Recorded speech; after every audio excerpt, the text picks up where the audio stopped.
There was a Christian theologian whose name was Titus Flavius Clement of Alexandria, and he's the one who actually described the first Christian symbols. And he said they were the anchor, the boat, the fish, the olive branch, the star. And oddly, these are the very symbols that the Flavian Caesars used on their coins. The final connecting point between the Flavian family and Christianity is that in the 4th century, Flavius Constantine made Christianity the state religion of Rome. The military achievements of Caesars were important to all Romans, so certainly the Flavian Christians, the group that the Roman Catholic Church states were the first saints of the religion, would have known the identity of the Son of Man that Jesus predicted, who would crush Galilee, encircle Jerusalem with a wall, and raise the temple, was Titus Flavius. So it seems, if a person knows how to uncover them, there are actually many clues pointing to the Flavian origin of Christianity. And perhaps the most intriguing one that Joseph Apple uncovered is a secret code the Flavians used in their documents, which enabled them to make this startling discovery.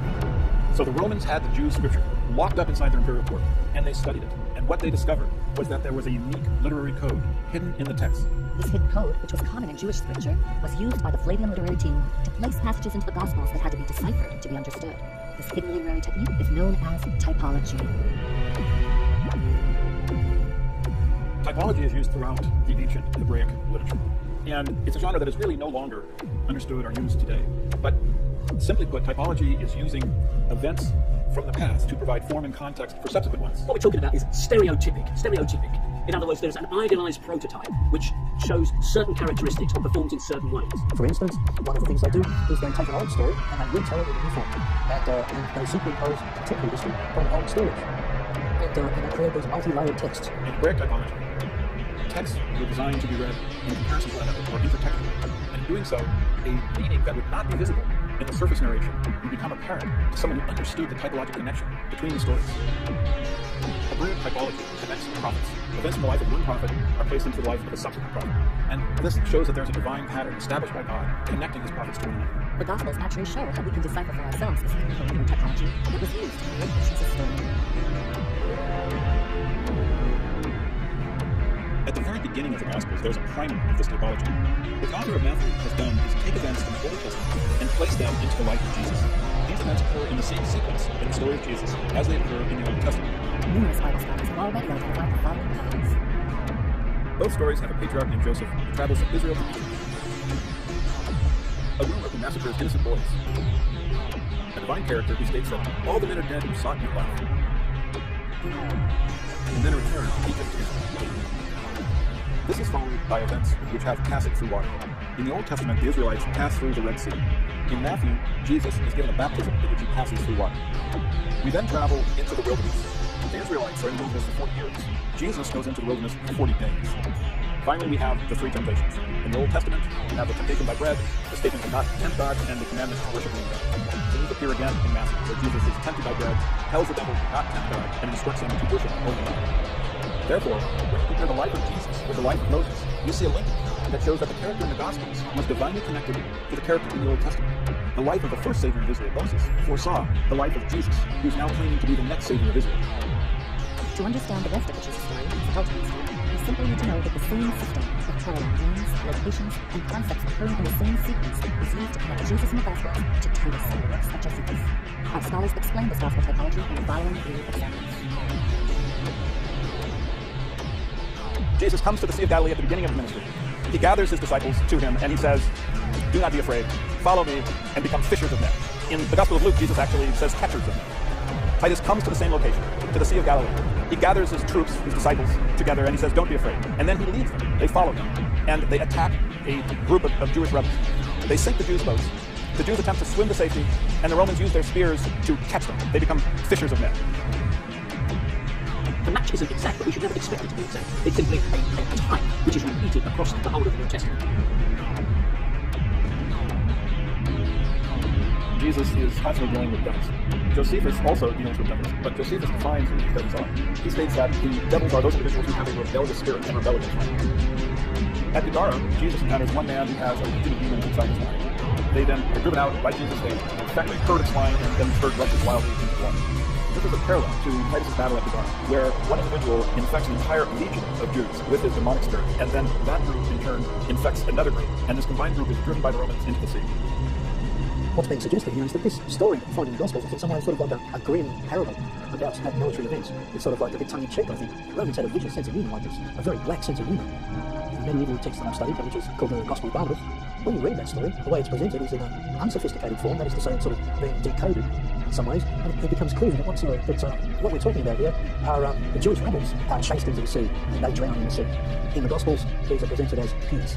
This is once again, a very dark, black sort of Roman sense of humour. Some of this literature really needs to be understood like that.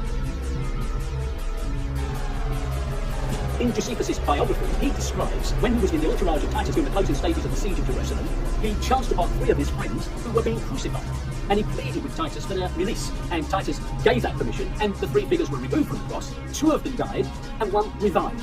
Now, if you're looking for a stereotypic example of how some idea was floated into the mind of someone writing the Gospel, that is a pretty clear example. It's certainly a strange occurrence that we find such an incident in the works of Josephus when it shows up in such a dramatic form in the Gospels.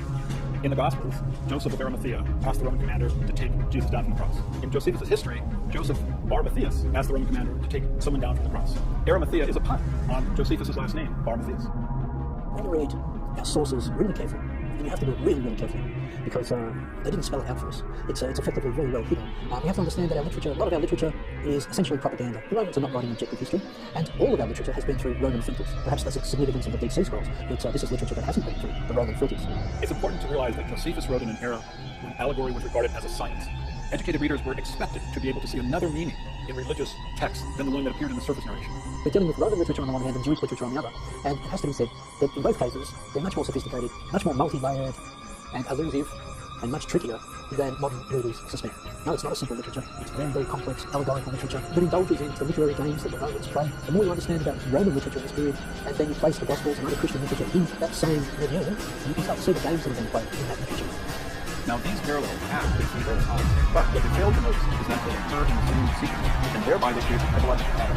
If I do the thesis, it's trying to read these texts in context, because in any given text, you've got the text in the first instance, and then you've got the context, the environment in which it happened, and of course in all of these texts also you've got the subtext. So you've got text, context, and subtext, and you have to be able to read all of those things, and unfortunately, many religious people who are coming out of seminaries, who are coming out of religious colleges, they're just not being trained in this sort of level of reading. They're instead being trained to just read on one level, which is a literal level, and I think that's very unfortunate, and that really needs to be challenged. By studying the multiple layers of these ancient texts in the original Greek language, Josephus was able to discover not just a handful, but over 40 typological parallels between the Gospels and the works of Josephus, which show that the ministry of Jesus Christ followed an exact sequence of military campaign between students, through parallel names, locations, and concepts. Once I understood the system that the Flavians introduced to link Jesus and Titus, I was able to discover dozens of parallels between Jesus and Titus. And what was amazing is that they occurred in the same sequence. And this simply proves that this was deliberate, that these unusual parallels have been created by the Flavians as a signature. It is their way of telling posterity that they offer the Gospels. These parallels are the Flavian signature of the Gospels.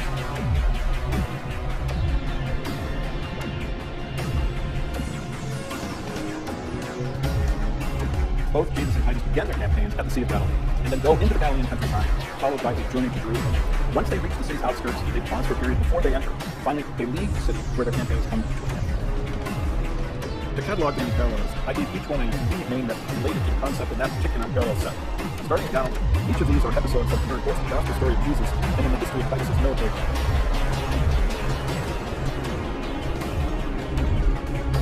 Both Jesus and Titus journeyed to Jerusalem, each sending messengers ahead to meet him when he gets to the city. When the Romans get to Jerusalem, they notice that the Jewish factions are fighting against themselves. At this point in the Gospels, Jesus talks about how he's divided against himself and us. Then Josephus wrote that in preparation for battle, Titus ordered all of the fruit trees between the Roman camp and the walls of Jerusalem to cut down.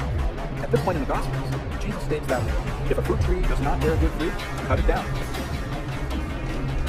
Titus goes around the walls of Jerusalem looking for the best place to construct a tower from which they can launch their attack. At this point in the Gospels, Jesus asks which one of you who is going to build a tower doesn't first sit down and think about the cost. At this point in the history, Titus sends Josephus to ask the Jews what terms they will accept for peace. In the Gospels, Jesus describes a king who sent a delegation to ask for terms of peace. Both Jesus and Titus at this point have triumphant entrances into Jerusalem, during which, amazingly, stones are set to cry out. Each then drives a den of thieves out to the area in front of the temple. This is followed by Titus encircling Jerusalem with a wall, and Jesus predicting that Jerusalem will be encircled with a wall. Because of the wall, starvation sets in Jerusalem. Josephus wrote that woman named Mary, who called her son a gift for the world, slaved him, ate him, thereby turning him into a human Passover lamb. In the Gospels, we now have the Last Supper. Jesus tells his disciples, take, eat, this is my body, this is my blood, thereby turning him into a human Passover lamb. Here then is the Flavian signature of their authorship of the Gospels. You can see the fingerprints, the left-hand fingerprints, all over these texts. You can start to decode these texts and start to arrive to start with conclusions about how early Christianity first arose. Our scholars have shown that the Gospels are not counted from Jewish tradition. Rather, they are sophisticated literature, combining religious ideas of the day with Roman political perspective and power. Joseph Atlas' research reveals that reading the works of Josephus concurrent with the New Testament shows that the events of Jesus' life do not explode, but rather follow him at the time and events and miracle occurred in this event. Jesus Christ was incarnate, the Roman Caesar, the Messiah of the Roman world, the Roman Son of God, whom Christianity was set up to worship. Also, the positive things in Christian past, the positive things in Christianity, well, lots of issues here, but historical terms of these religions. Traditionally, religious dogma has concluded the examination of historical discoveries or the inclusion of certain scientific findings of their teachings, asking their followers instead why they believe as they say, not as projected facts shown. We live in a time in which the Renaissance, which is getting set up in many of the structures we live with, and which is recognizing major forms at the heart of our financial market, at the heart of our industry, and the structure being called them. And my view is that we have yet another form, the ticket to the ball, and it's the form at the heart of Christianity. And it's time for whistleblowers to come out and to make this information available, not just scholars and academic journals, but to have it widely available to anybody who wants to know. Examples here why do these releases in order for people to rise to their own conclusions, but really thoughtful by our scholars are a part of that activism. When they get into religious space, people feel like something push people to learn to do this. What do you do about that? When you go to understand the story, that's what the real reason. The real reason we push people is not a relationship. I have a personal relationship with Jesus. That's what I want. That's really the reason we're not a really bad reason to do this. The Gnostics, as well as pre-Christian Protestant believed that the myth of the dying and resurrected body was empowered one to be used for personal growth, to die to their lower nature and rise to their higher nature. Literalists took control of religion. Secrets were to take the power away from the individual and place it into the center of the world, rediscovering the ritual with people the freedom to choose the beliefs which truly serve them. Okay, some Christians have developed their personal faith to the extent that because this energy or force or power within them, this is how they have interpreted the story. The story has become again where it actually began, an allegory. I have no issue with right to be. I have an issue with the church militants. What threatens humanity is organised, regimentized religion on the march, taken so seriously that you will act out its worst precepts. If you examine all the religions of the world, you find that the most common thread that connects all faiths and all people. And it is from this connection that we can make the choices that have merely become so critical to our future. They like to focus on origins of religious ideas. And it turns out that they're very unified. The divisiveness that we see on the surface that will be helpful for all of humanity to realize that there is this underlying and those origins are presently integrated with stars. This is all what humanity has been looking at. Of course, there's great thought and reference here down to the earth. And it's really important that people get back to the destruction of the planet and also directly tied to religious ideas. This can help to restore balance to it. Very, very profound significant way. The very survival of humanity depends on being historically perspective, so that we can be clear on the historical facts and still honor the myths that offer us the greatest wisdom. It's what the myth, what the poetry says, that matters, but not what actually happened. So each new generation, whatever you say, is going to hear the myth, and that's what is true for them. And what follows is that history is much too complex for the average person to ever get their head around. Though the actual history is complex, and we may never know all the facts about what happened 2,000 years ago, the voices of our scholars are contributing to an ever-widening dialogue and the growing paradigm shift being witnessed all around the world today that can lead to a more empowered and enlightened humanity tomorrow. This is really important for our culture, to understand where Christianity came from. And this is direct evidence. You can actually walk this path and come to this conclusion. You can know that Christianity was an invention of the Romans. It was done to pacify their subjects. And this is important because it gives us a different way of understanding government, how government operates, the tools that government uses, the purpose that government has for the various propaganda apparatus. Evangelical Christians are getting away with debunking facts as mere theories, even subjects like evolution, but they provide no evidence for their position other than to simply cite religious dogma. And if you look at the influence that dogma is having in the media today, you can easily see it is increasing. I would like to challenge these extremists to consider the possibility that my findings are correct. Though there is much good in Christianity, we have to understand how rulers have used it to control us, and how they are still using it to control us today. I hope citizens will be more skeptical when they hear an authority figure using faith to interpret laws, or a belief in Armageddon to create governmental policies. The Flavians encoded a secret message into the Gospels, which we can now understand in a new light. You shall know the truth, and the truth shall set you free.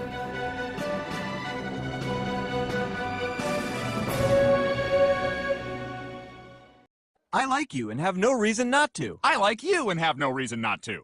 Hey, did you hear about that magic baby that was born in Bethlehem?